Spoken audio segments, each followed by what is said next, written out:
하나님 나라 비유 말씀을 함께 나누고 있습니다.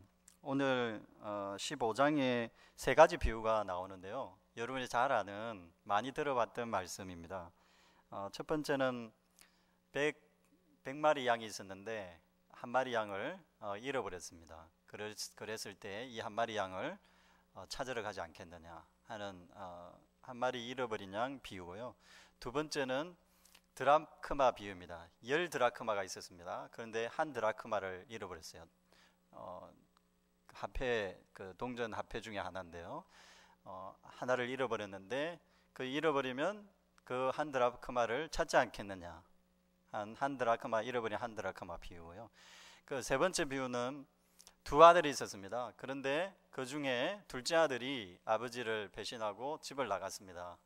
방탕하고 집에 돌아오고 싶을 때 아버지는 그를 맞이해 주지 않겠느냐. 잃어버린 둘째 아들에 대한 비유입니다. 여러분, 이 비유의 말씀은 보통 우리가 이렇게 이해합니다.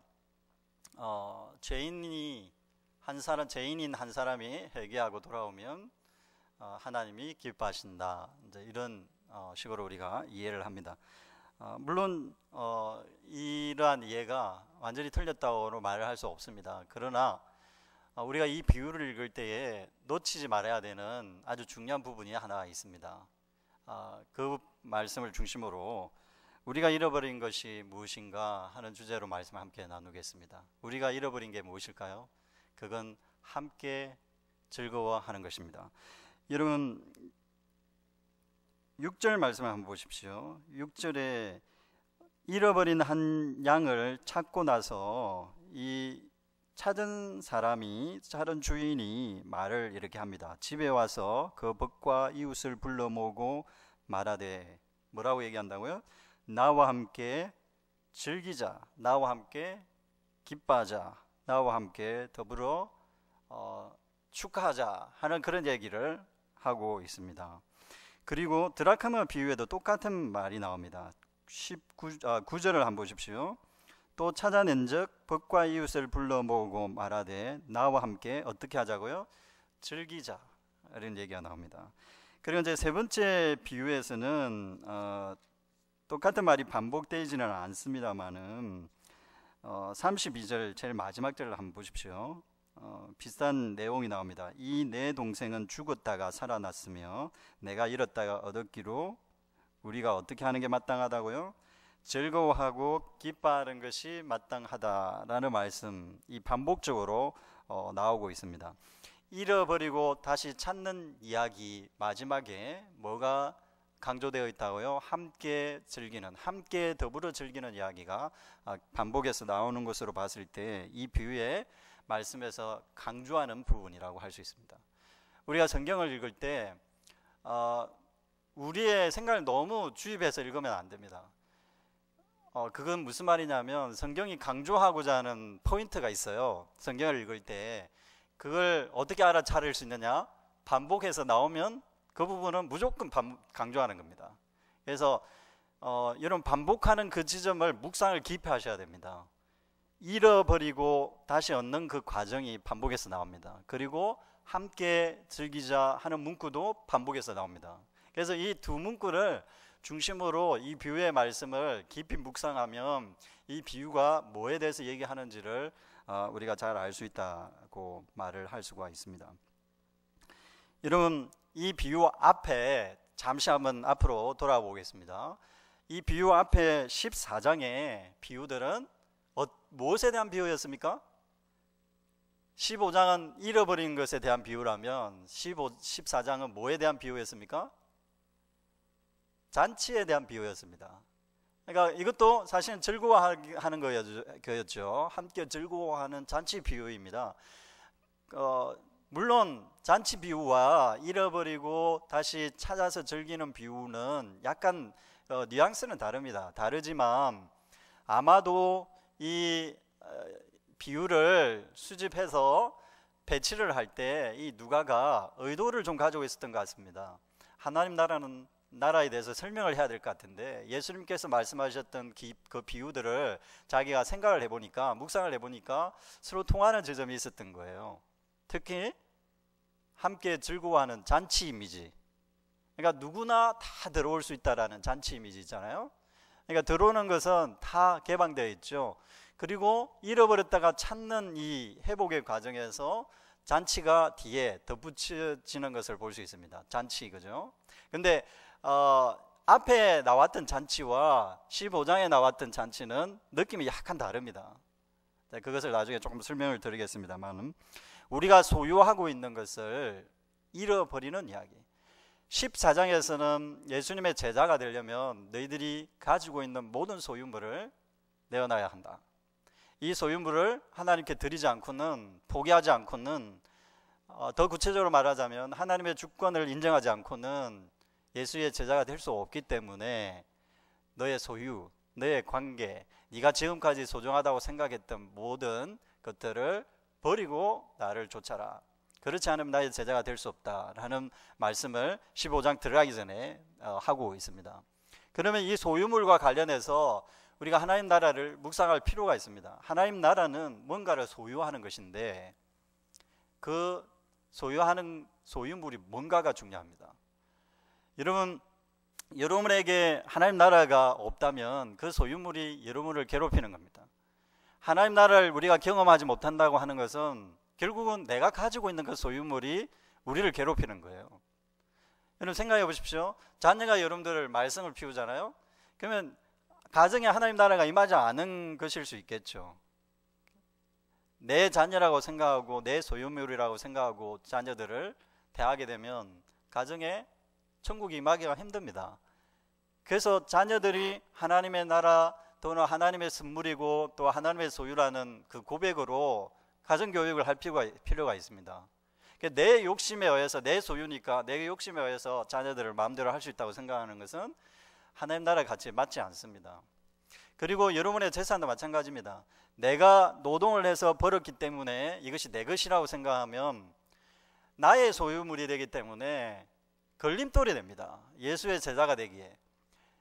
이게 얼마나 중요하냐면 내가 가지고 있는 것을 내 것이라고 생각하는 그 순간 이 소유물의 소속이 내가 되기 때문에 내가 관리하고 내가 모든 것을 좌지우지할 수 있을 것이라고 생각함으로 말미암아 다른 사람과 더불어 누리는 것에 대한 관심을 적게 가질 가능성이 높습니다. 무슨 말씀이냐면요, 소유물이라는 것이 내 것이라고 생각하는 소유물을 포기하라는 거예요. 하나님 나라는 그럴 때에 하나님 나라가 우리의 삶에 침투해 들어오는 거예요. 내가 벌었다고 내 것이라고 생각하고 욕심을 부리기 시작하면 그 다음부터 어떻게 합니까? 내 소유물을 축적을 시키고 내 재산을 축적을 하고 이것을 나중에 나의 자녀들에게 유산으로 남겨줘야 되겠다라는 자기 중심 또는 자기 가족 중심의 사고가 생기게 되는 거죠. 그러면 결국 더불어 누리는 일은 덜 하게 될 것입니다. 이 부분을 이전의 메시지와 이전의 14장의 비유와 14장의 또 제자도에 대한 이야기와 지금 15장에 나오는 비유를 연결시킬 수 있는 지점이라고 볼 수 있습니다. 내가 가지고 있는 이 소유물을 어떻게 하라고요? 포기하라고. 포기한다는 건 일도 하지 말고 재산 은행에 또 저축도 하지 말고 그렇게 하지 말라는 게 아니라 가족도 돌보지 말고 그런 말씀이 아니라 예수의 제자가 되는 그 관문에서 중요한 건 뭐라고요? 내 소유권을 하나님께 이전을 하는 겁니다. 그래서 새로운 소유물을 취득하는 것이 14장에서 15장으로 넘어오는 그 행간에 있는 내용이라고 할 수 있습니다. 구체적으로 기록은 하고 있지는 않지만 그 행간에 텍스트에는 글자 자체에는 드러나지는 않지만 넘어오면서 이 누가가 해보고 싶어하는 내용인 거예요. 예수의 제자가 되려면 자기의 소유물을 포기해야 되는데 그 소유물을 포기하는 게 뭐와 관련이 있다고요? 함께 즐기는 것과 관련이 있다는 거예요. 하나님 나라는 소유물을 포기해야 됩니다. 자기 것에 대한 고집을 포기해야 합니다. 왜? 다른 사람과 더불어 누리기 위해. 그래서 내 것이라고 하더라도, 내 돈이라 하더라도, 내가 번 재산이라 하더라도 어떻게 해야 된다고요? 다른 사람의 필요를 채워주는데 사용될 수 있도록 해야 합니다. 다른 사람이 즐거울 수 있도록, 다른 사람이 나의 이 소유물을 통해 소유물을 나눌 때에 더불어 힘을 얻고 그리고 함께 즐거워할 수 있도록, 그래도 나도 즐거워하고 상대도 즐거울 수 있는 것 있잖아요. 그게 단지 재산뿐만 아니라 모든 것에 해당되는 거예요. 모든 관계에서 해당되는 거예요. 내 중심으로 관계를 이어가는 것이 아니라 함께 더불어 즐길 수 있는 방법으로 관계를 이어가라는 거예요. 사회에서 생활할 때 사회가 어떤 사회가 좋은 사회냐 했을 때 함께 더불어 즐거워할 수 있는 사회가 좋지 않겠습니까? 거기서 핵심이 뭐겠습니까? 계속 비유 말씀이 얘기하는 약자를 돌보라는 겁니다. 함께 더불어 나눌 수 있으려면 사회적으로 배제당한 사람들에 대한 관심이 절대적으로 필요합니다. 우리 사회가 아름다운 사회가 되기 위해서는 경제가 발전하는 게 중요한 게 아니라 뭐가 더 중요하겠습니까? 우리나라의 재산, GDP가 높아지는 게 중요한 게 아니라 뭐가 더 중요하겠습니까? 이 사회가 함께 더불어 나눌 수 있는 사회가 될 수 있느냐. 기업이 장애인들 고용하는 것을 권장하잖아요. 그 선진국일수록 그게 있습니다. 몇 퍼센트 장애인들을 고용하라고. 그런데 생산력이 떨어진다는 이유로 고용하지 않으려고 하죠. 그 말은 이익에만, 기업이 내야 될 이익에만 너무 초점을 맞추어서 함께 더불어 기업가가 생각해야 될 기업 정신 중에 함께 더불어 사회에 기여한다라는 사회적 의식, 그런 것들이 부족하게 되면 자기 중심적인 기업 운영을 할 수밖에 없는 거죠. 교육에서 얼마 전에 이제 우리 어디 지역이 생각은 안 납니다만은 그 장애인 시설이 학교에 들어가는 것 때문에 그 혐오 시설이라고 해서 그 학부모님들이 반대하는 그 농성이 좀 있었던 지역이 있어요.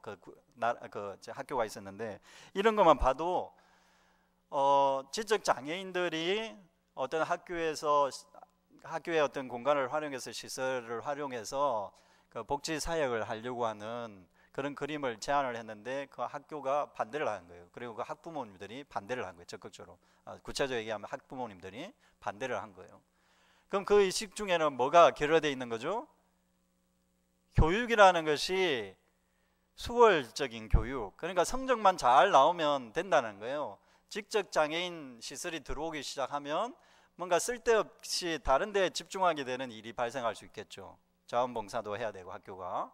그리고 그런 애들이 들어오면 아무래도 그 학교의 분위기가 좀 달라질 가능성이 있지 않겠습니까? 그렇게 이질적인 존재자들이, 나와 다른 이질적인 존재자들이 들어오는 것을 꺼리게 될 때 사실 자기 중심성이 생길 수밖에 없는 거죠.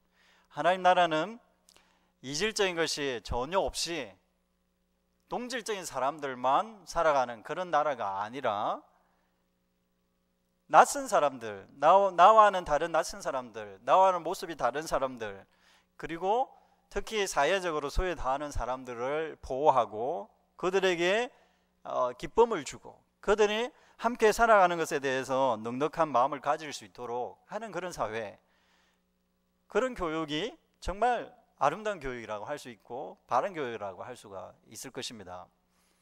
학교에서 가르치는 교육들이 항상 1등만 하라 그러고 그리고 성적 최대한 많이 내어서 좋은 대학 가라고만 만드는 그런 학교면 좋은 교육이 아니죠. 근데 그리스도인들조차도 이 부분에 대해서 예외가 아닌 것 같습니다. 자녀들에게 함께 더불어 살아가는 삶에 대해서 가르치지 않고 뭘 가르친다고요? 네가 1등만 되라. 네가 좋은 성적 내지 않으면 좋은 직장 들어갈 수 없으니까 치열하게 경쟁해야 된다. 경쟁사에서 경쟁에 대해서 준비가 안 돼 있으면 도태하니까 너 꼭 그거 알아야 된다. 현실을 알아야 된다. 그런 식으로 가르치는 거예요. 틀린 말은 아니죠. 그러나 예수의 가치일까요? 하나님 나라의 가치일까요? 그런 방식이? 절대로 그렇지 않습니다. 하나님 나라는 더불어 사는 삶에 대해서 강조합니다. 그래서 자녀들에게 그렇게 가르쳐야 합니다. 네가 학교에 가서 공부할 때 집중해서 최대한 공부를 하되 수업 시간에는 공부를 하되 어떻게 가르쳐야 되겠습니까? 잘 따라오지 못하는 친구들에게 네가 실력이 있으면 그 실력을 나눠줄 수 있어야 한다. 그래서 시간을 내어서 잘 따라오지 못하는 친구들에게 수학을 가르치고 영어를 잘하면 영어를 함께 가르치고 해서 같이 갈 수 있도록 해라. 그렇게 가르쳐야 되지 않겠습니까? 더불어 기쁨을 누려야 되지 않겠습니까? 자기가 성적을 좋게 얻는다면 다른 친구들도 성적을 진보가 있으면 얼마나 좋겠습니까? 아무리 해도 실력이 안 따라주는 친구들이 선생님이 가르치는 때는 안 되는데 동료 친구들이 가르치면 빨리 깨우친대요, 현실적으로. 그래서 더불어 이렇게 삶을 살아가는 것을 이렇게 가르쳐야 되지 않겠습니까? 100마리 양을 가지고 있었던 부자입니다. 부자가 한 마리 양을 잃어버렸어요. 자, 생각해 보십시오. 아주 낯선 이야기가 여기 들어 있습니다. 하나님 나라는 제가 계속 강조하지만 우리에게 상당히 낯선 이야기예요. 실제로는 100마리 양을 가지고 있는 부자가 한 마리 양을 잃어버렸다고 어떤 행동을 취하죠? 99마리를 그대로 들에 두고 다른 양을 찾으러 가는 거예요. 이건 있을 수 없는 일입니다. 사실은 99마리를 그대로 들에 두고 한 마리 양을 찾으러 가는 거 생산적이지 않은 일이거든요. 어떤 일이 일어날지 모릅니다. 그리고 한 마리 양 잃어버렸다고 큰 손해는 아닙니다, 사실은. 그런데 하나님 나라는 어떤 가치를 강조한다고요? 그 한 마리 양이 얼마나 중요한지를 생각을 해야 한다는 거예요. 자본주의적 계산 방법에 의하면 99마리, 99마리, 99대 1 한 마리 양 잃어버렸다고 뭐 어떤 의미가 있겠습니까? 그러나 하나님 나라는 뭐라고요? 한 마리라도 소중하다는 거. 한 마리라도 더 집중해서 그 가치를 알 때 큰 기쁨이 있다는 거예요. 한 마리 잃어버렸다라는 것도 중요하지만 한 마리를 찾아서 같은 무리에 넣는 것이 중요합니다. 그러니까 하나님 나라의 이 포인트를 잘 아셔야 됩니다. 우리가 잃어버린 자가 왜 잃어버린 자가 될까요? 우리에게 잃어버린 게 뭘까요? 왜 잃어버리는 일이 발생할까요? 그것은 함께 더불어 사는 삶에 대한 생각들이 발전하지 않기 때문입니다. 그러니까 내 삶에만 집중하다 보면 잃어버린 자가 생기는 거예요. 이건 어떤 사회적 맥락에서도 통할 수 있는 말이라고 할 수 있습니다. 어떤 조직이든 어떤 공동체든 함께 삶에 대한 묵상이 없다면 우리가 더불어 삶을 살아가야 된다는 거, 강자는 강자대로 약자는 약자대로 강자가 약자를 돕고 강한 사람이 더 많이 배운 사람이 더 못 배운 사람을 돕고 더 많이 가진 자가 더 적게 가진 자를 돕고 그것에 대해서 피해의식을 가지지 않을 수 있는, 도움을 받아도 피해의식을 받지 않을 수 있는 그런 공동체, 그것이 하나님 나라의 모습이거든요. 근데 그것을 얘기하는 거예요. 잃어버리는 일은 우리 공동체가 그만큼 함께 더불어 사는 삶에 대해서 생각들을 많이 가지고 있지 못하기 때문에 잃어버리는 일들이 발생한다고 할 수 있습니다. 유대인의 관점에서 보면 왜 잃어버리는 일이 일어날까요? 그거는 자기들의 전통과 자기들의 어떤 가치와 자기들의 생각, 즉 자기들의 삶의 어떤 규칙만 강조하기 때문에 잃어버리는 일이 생기는 겁니다. 여러분, 어떤 관계든 우리가 우리 생각만을 너무 고집하게 되면 거기서 소외당하는 사람이 생길 수밖에 없어요.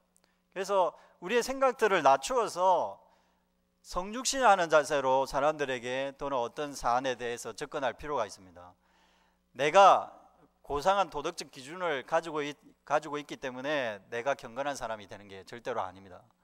하나님의 백성이 하나님의 말씀대로 나는 살고 있으니까 다른 사람은 뭐 어떻게 살든 크게 상관없다고 생각하는 사람을 경건한 사람이라 할 수 있을까요? 자기는 하나님의 말씀대로 살아간다고 고상한 척 하는 사람들이 거룩한 사람일 수 있을까요? 성경은 그런 사람들이 경건한 사람이 아니라 어떤 사람이 경건한 사람이라고 얘기합니까? 죄인들과 가까이 하는 사람들, 죄인들을 하나님께 인도하는 사람들을 경건한 자라 이렇게 얘기합니다. 그 말은 경건할수록 사실은 죄인들 가운데 있는 사람이라고 할 수 있습니다. 예수님이 항상 그렇게 하셨어요. 예수님이 들었던 별명이 하나가 있는데 죄인들의 친구라는 별명입니다. 이 오늘 본문도 1절에 보시면 모든 세리와 죄인들이 말씀을 들으러 가까이 나왔다. 모든 세리, 죄인들이, 여기서 모든이라는 건 우리 한글에만 나오는 표현이긴 합니다만 많은 세리들이 거의 그 도시에 있었던 세리들이 다 예수님께 온 것 같아요. 매국노라고 알려져 있었던 세리들, 식민지 통치를 받고 있었으니까 세금을 거두는 일을 하는 사람은 식민 통치를 하는 그 로마라는 나라의 녹을 먹고 있는 사람이니까 매국노죠. 그래서 제일 먼저 죄인의 부류에 들어가는 사람이었습니다. 그리고 그래서 일부러 세리라는 이름을 제일 앞에 내놓은 거예요. 유대인이 봤을 때 매국노니까 우리와 같이 할 수 없는 사람이 절대로, 매국노는 유대인 민족에서는 뭐 도덕적으로 고사한 사람이 되든 그와 관계없이 이미 매국노 역할을 하는 사람이니까 배제된 사람인 거죠. 유대인의 나라에서는, 유대 민족에서 배제해놓고 시작하는 거죠. 우리에게도 이렇게 배제하고 있는 사람들이 있다면 바리새인과 서기관과 같은 생각을 가지고 있는 사람들이에요. 우리 스스로 그어놓은 테두리 있잖아요. 예수 그리스도를 믿는 사람이라면 이 정도는 돼야 돼. 그리고 도덕적인 사람들은 이 정도는 돼야 되라고 생각하는 그 기준들을 그어놓고 이 정도 범위 안에 들어오는 사람에게는 내가 베풀고 함께 더불어 공동체를 이루고 나가겠지만, 그렇지 않은 사람은 절대로 함께 할 수 없어 이렇게 생각을 가지는 순간 하나님 나라의 가치를 허무는 행위를 하는 거예요. 바리새인과 서기관들이 그런 생각을 한 거예요. 유대인으로서 자존감이 있었고 바리새인과 서기관들처럼 말씀을 전하는 사람인데 그들의 기준이 높겠죠. 상당히 기준이 높았을 겁니다. 그래서 하나님의 나라의 백성이라면 이 정도는 돼야 돼, 이 정도 수준까지는 와야 하나님 나라 백성이 되는 거지 하는 나름의 항목들이 있었어요. 율법의 항목들. 그것이 본의 아니게 우리에게도 있을 수 있습니다. 우리의 생각 속에 이 정도 돼야 인간이라고 할 수 있지, 이 정도 도덕적인 고상함을 가져야 동물이 아니고 인간적인 사람이 될 수 있지 하는 내용들이 있습니다. 대표적인 예가 동성애자들에 대한 태도입니다. 여러분, 민감한 이야기입니다. 동성애 이야기는. 그런데 저는 그렇게 생각합니다. 동성애자들이 왜 동성애자들이 되느냐 그런 것과 관계없이 그리스도인들이 도덕적 기준으로 동성애자들을 배제한다면 과연 하나님 백성다운 태도일까요? 도덕적으로 혐오스럽다는 거예요, 기독교인들이. 근데 가만 생각해 보면 그들 또한 그들의 가지고 있는 이유가 있습니다. 그들의 아픔이 있습니다. 그것 때문에 자살하는 사람들도 생기고 그것 때문에 우리 사회에서 살아가기가 너무 힘들어요. 공이 그 사람들이 많은 동성애자들이 하는 말이 자기도 어쩔 수 없어 동성애적 어떤 성향을 가지고 동성애를 할 수밖에 없는 그런 태도들에 대해서 얘기하는 부분들을 우리가 어떻게 대할 거냐 곰곰이 생각해 봐야 합니다. 다른 예를 하나 들어볼게요. 노숙자들에 대한 태도도 마찬가지입니다. 저는 이제 그런 생각을 많이 하는데요. 노숙자들에게 교회가 노숙자들을 많이 돕습니다. 제가 이전에 있었던 교회도 노숙자 사역을 했던 교회인데요. 거기서 노숙자들을 많이 돕는 교회인데 그 성도들이 그런 기준을 좀 가지고 있는 분들도 있었어요. 어떤 기준이냐면 이 사람들이 무조건 베풀다 보니까 게을러진다는 거예요. 그래서 어떤 기준을 정해서 도와줘야 된다. 일리 있는 말이죠. 실제로 사역을 해보면 그런 부분이 등장하기 때문에. 그런데 이제 그런 기준도 중요하지만 이 기준보다도 더 중요한 게 뭘까요? 함께 더불어 즐기는 겁니다. 함께 더불어. 무슨 말이냐면 그 사람들이 도덕적으로 어떻든 간에 그 사람들도 사회의 일원이고 그 사람들도 이 사회에서 살아갈 권한이 있는 겁니다. 그 부분에 대해서 사회에 있는 사람들이 그 사람들을 더럽게 생각하고 게으른 사람이라고 비판하고 의지력이 약하다고 비판하고 이러고 있을 때 기독교인들은 어떻게 해야 되겠습니까? 하나님 나라의 가치를 가지고 나도 어떻게 보면 저런 상황이 되면 저렇게 될 수밖에 없을 거야 라고 생각할 수 있어야 됩니다. 그래서 내 처지를 그 사람의 입장에서 생각해 봐야 돼요. 그게 성육신적인 태도인 거죠. 제가 자녀 교육에 대한 이야기를 자주 합니다만은 저도 욕심이 많은 사람이어서 자녀들이 기대하는 바가 많아요. 그런데 자녀들이 가끔 이런 얘기를 할 때, 자기 주장을 할 때가 있어요. 주장을 할 때 뚜렷한 자기 생각을 가지고 그 주장을 할 때가 있습니다. 그랬을 때 제 기준을, 높은 기준을 들이대어서 그게 네가 생각하는 거는 현실을 잘 파악하지 못하는 거니까 아빠 말을 들어라, 이렇게 할 수도 있습니다. 그러나 그렇게 하는 것보다 그래, 네가 그렇게 하는지 그 이유를 네가 충분히 가지고 있으니까 한번 해보자.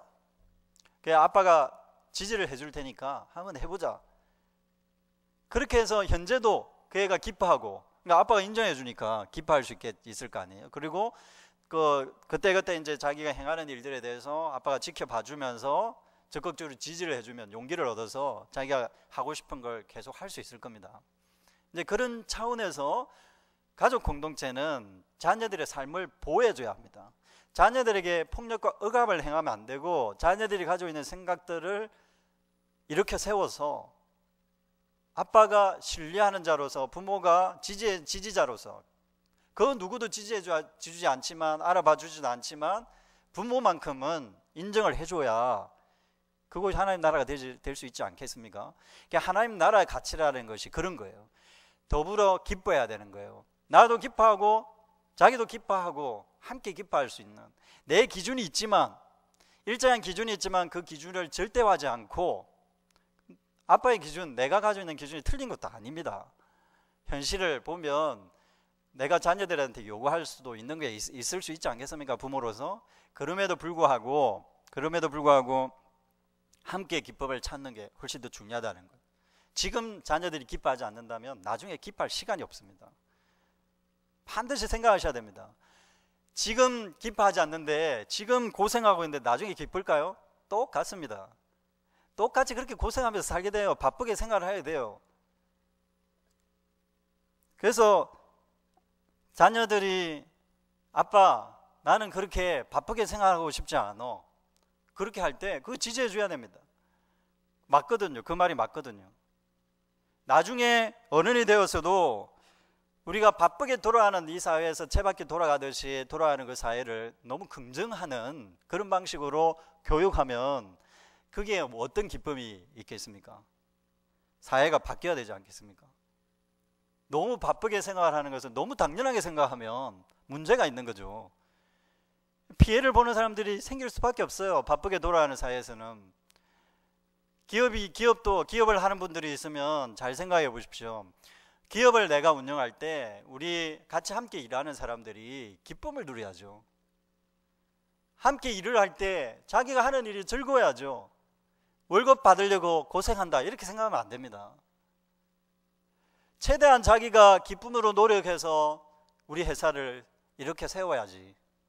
사장님이 저렇게 고생하는데 사장님의 함께 더불어 사는 그 사장님의 마음을 내가 이해하고 최대한 내가 노력을 해서 함께 기쁨을 회복하면 좋겠다 하는 그런 자세가 있으면, 생길 수 있다면 얼마나 좋겠습니까? 그게 사장이 어떻게 하냐에 따라 다른 거거든요.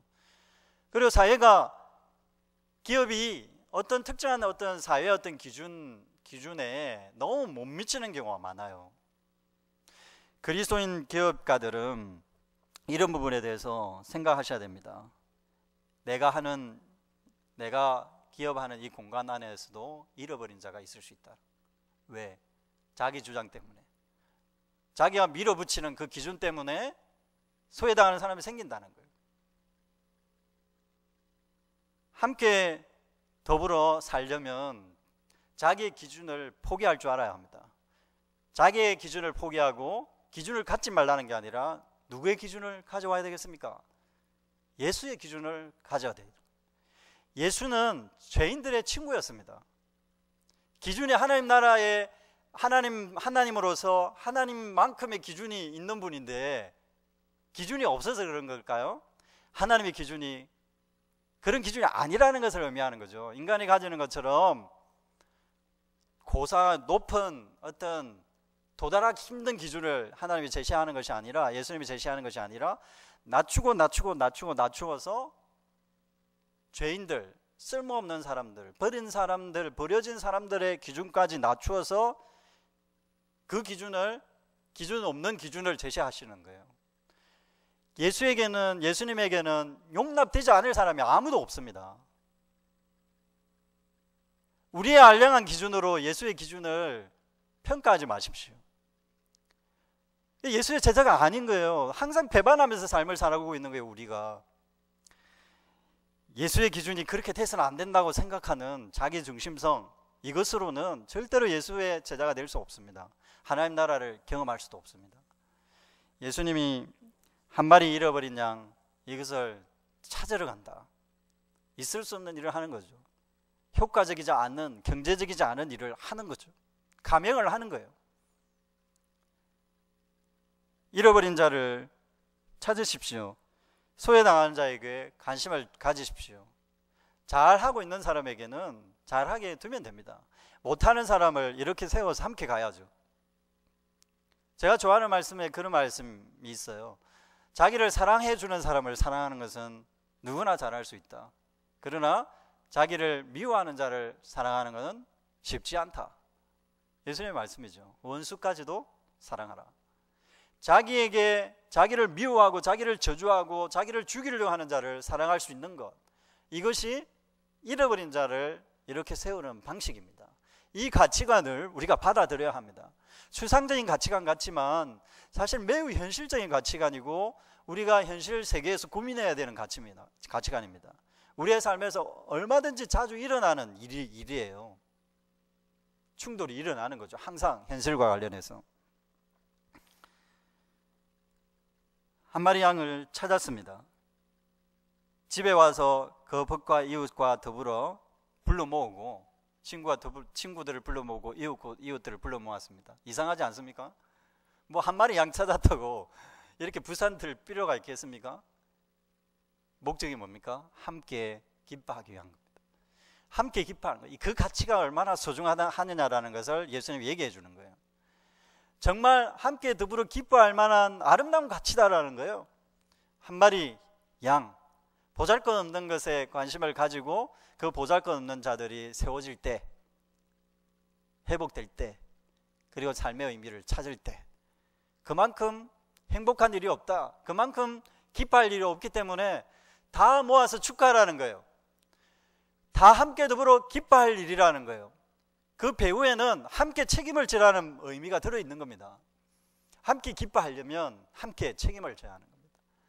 하나님 나라는 이처럼 함께 기쁨을 회복하고 나 혼자만 숨어서 비밀리에 돈 세면서 기뻐하는 그런 거 말고, 나 혼자 뭐 좋은 고시 패스했다고 기뻐하고 그런 게 아니라, 내가 가지고 있는 돈이 어떻게 돼야 된다고요? 다른 사람에게 어떻게 도움을 줄 수 있을 것인가? 내가 배운 이 학업이 또는 나의 배움이 다른 사람에게 어떻게 혜택을 줄 수 있을 것인가? 그 더불어 기쁨을 누릴 수 있는 방법을 찾아야 됩니다. 거기에 하나님 나라가 임하는 것입니다. 드라크마 비유도 똑같습니다. 드라크마는 한 데나리온입니다. 하루 일을 해서, 노동자가 일을 해서 벌 수 있는 그 돈이 한 데나리온인데, 이 드라크마가 똑같은 금액이에요. 그래서 동전이긴 하지만 값이 좀 나가는 거죠. 한 우리나라로 치면 7만 원, 8만 원 이렇게 되는, 현대 되는 금액이라고 생각하시면 됩니다. 그런데 10드라크마가 있었어요. 한 동전을 잃어버렸습니다.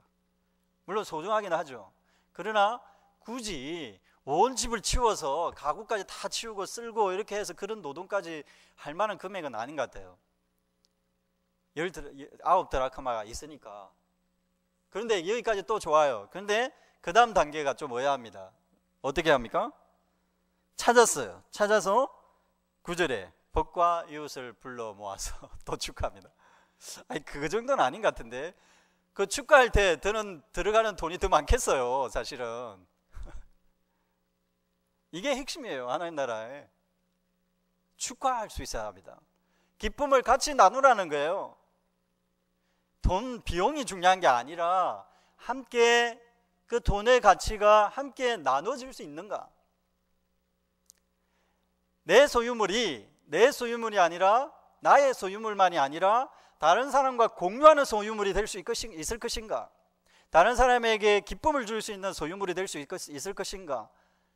그게 하나님 나라에서 중요한 가치라는 거예요.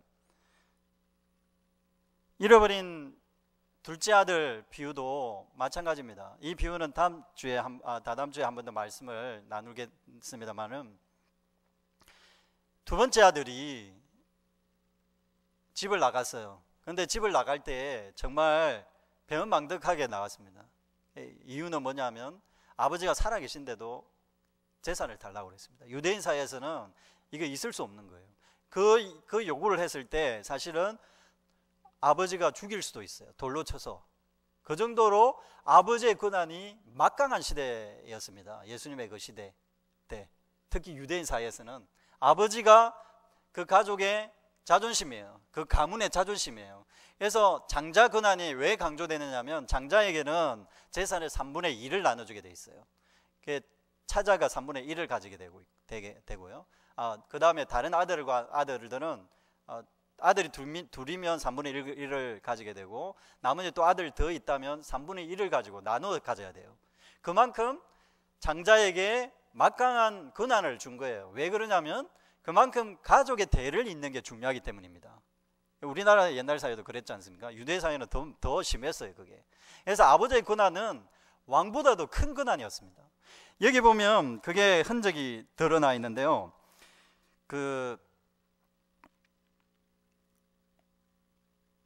이런 말씀이 나옵니다.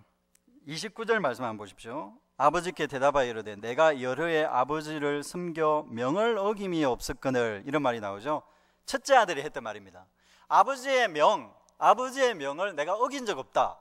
이 말은 아들이 아버지 하신 말씀들을 명령이라 이렇게 표현할 정도로 엄한 사이였다는 거예요. 아버지는 채통을 지켜야 됩니다.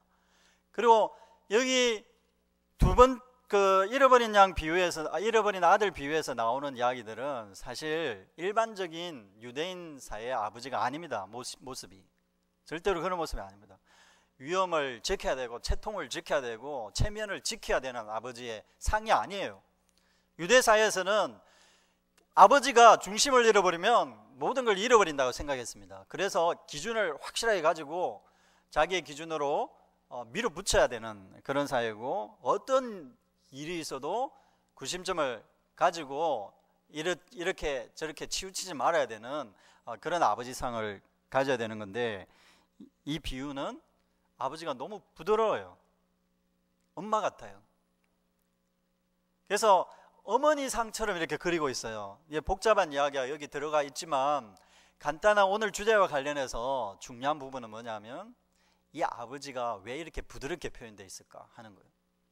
그거는 첫째 아들에게도 부드럽게 표현되어 있고 둘째 아들에도 부드럽게 표현되어 있는데, 이 부드러운 아버지야말로 기준을 많이 낮추고 두 번째 아들 탕자가 돌아올 때 가서 체면 치레하지 않고 끌어안고, 끌어안는다, 목을 안는다. 이게 어떻게 목을 안는가, 이렇게 던지면서 목을 안는 그런 표현이에요. 너무 반가워하죠. 이렇게 하는 거예요. 체면을 못 지키는 거죠. 마을 어귀에서 기다리고 있다가 아들이 오는데 동네 사람 다 알아요. 저놈 배은망덕해서 돌아오는데 어떻게 하나 보자. 아버지가 엄하게 다스려야 되는데 엄하게 다스릴수록 존경을 받을 수 있습니다. 그래, 맞아, 저 아버지는 전통 있는 가문의 어른이야. 이렇게 그 소리를 들을 수 있어야 되는데, 그걸 버리고 어떻게 한다고요? 사랑과 나눔, 그것을 실천하는 거예요. 동네 사람들 나를 비난하지 마십시오. 왜냐하면 이 둘째 아들이 나의 아들뿐만 아니라 사실은 여러분의 아들도 됩니다. 여러분들 아들들 중에도 이런 아들 있지 않습니까? 내가 모범을 보이겠습니다. 여러분 아들 중에 이런 놈이 있으면 저처럼 이렇게 환대하십시오. 그걸 보여주려고 하는 거예요. 함께 더불어. 그래서 동네 사람들 다 모셔들여서, 다 불러들여서 잔치를 베풉니다. 첫째 아들이 이 잔치에 대해서 이의를 제기할 때, 이놈아, 너는 나와 더불어 항상 있지 않았느냐? 그게 잔치의 핵심 아니냐? 내가 너의 것을 내가 빼앗은 적이 있느냐? 같이 즐거워하지 않았느냐? 함께 있었다는 거예요. 함께 있음으로 누리고 있었던 것이 있었는데, 이 둘째 아들은 나를 떠나서 밖에 가서 재산이 있었지만 함께 누리지 못했다는 거예요. 진정으로 불의의 재산을 가지고 많은 사람들이 자기한테, 불의의 친구들이 달라붙었죠. 그 돈을 보고. 그런데 그게 진정한 나눔이었을까요? 돈을 많이 쓰기는 썼지만 그 나눔이 진정한 기쁨의 나눔이었을까요? 돈이 핵심이 되는 나눔이었고, 그거는 방탕으로 이어질 수밖에 없었던 거죠. 자기를 해치기도 하고 다른 사람을 해치는 나눔이었습니다.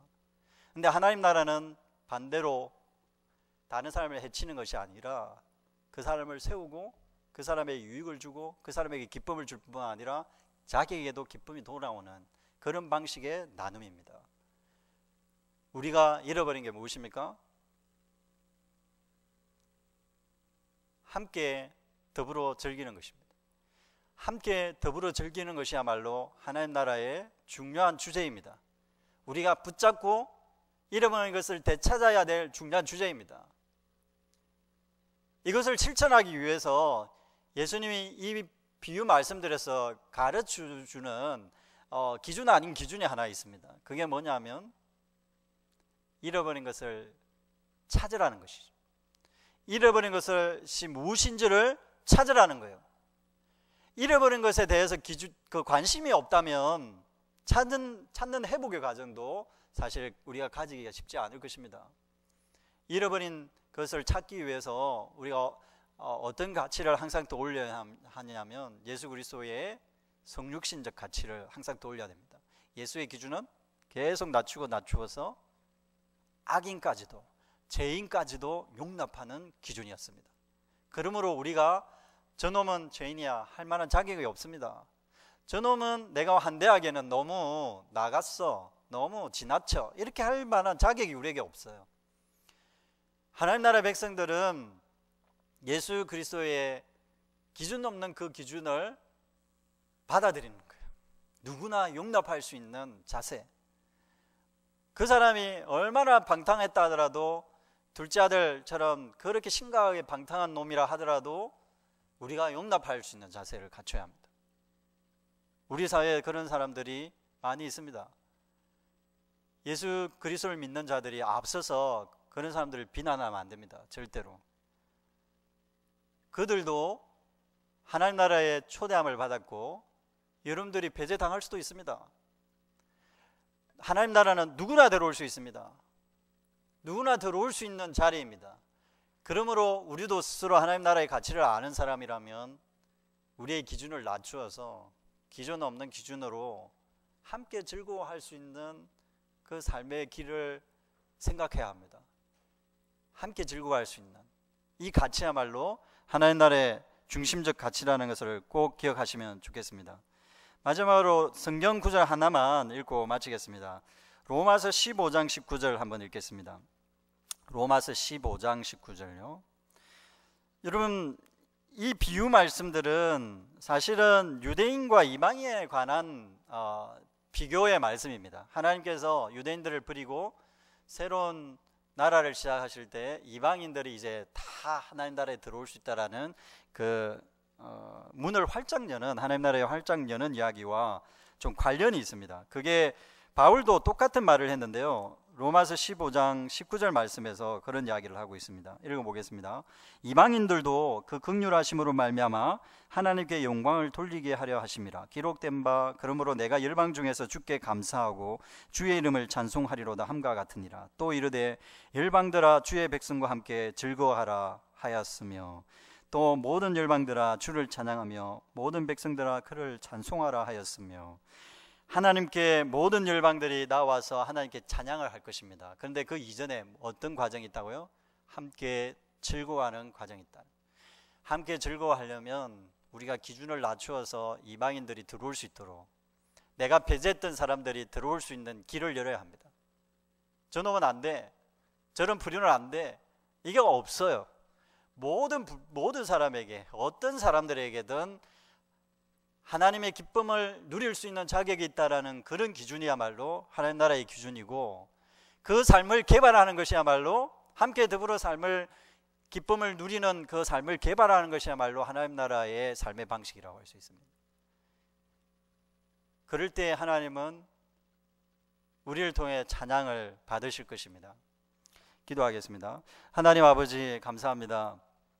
이 시간도 우리가 함께 더불어 즐거워하기를 원하시는 하나님의 그 마음을 우리가 잘 알고, 우리의 알량한 도덕적 기준들 내려놓을 수 있도록 해주시고, 우리의 전통적이고 습관적인 기준을 내려놓고 누구도 다 용납하시는 하나님의 그 마음을 조차 모두 다 용납할 수 있는 성육신적 삶을 저희들이 살아갈 수 있도록 주여 도와주시기를 원합니다. 우리의 가진 소유물을 통해, 이것이 내 소유물이 아니라는 고백을 통해, 내가 가진 것을 통해 하나님 같이 더불어 누릴 수 있는 자들이 있게 해 주시고, 내가 가진 능력을 통해 함께 이 능력을 공유할 수 있는 자들이 있을 수 있도록 주님, 그리하여 함께 더불어 기쁨을 누릴 수 있도록 주여 인도하여 주시기 원합니다. 그리하여 함께 더불어 즐거움을 찾음으로 이러한 삶이 하나님께 영광을 돌리는 삶이 되어질 수 있도록 주님 축복하여 주옵소서. 예수 그리스도의 이름으로 기도드리옵나이다. 아멘. 찬송가 300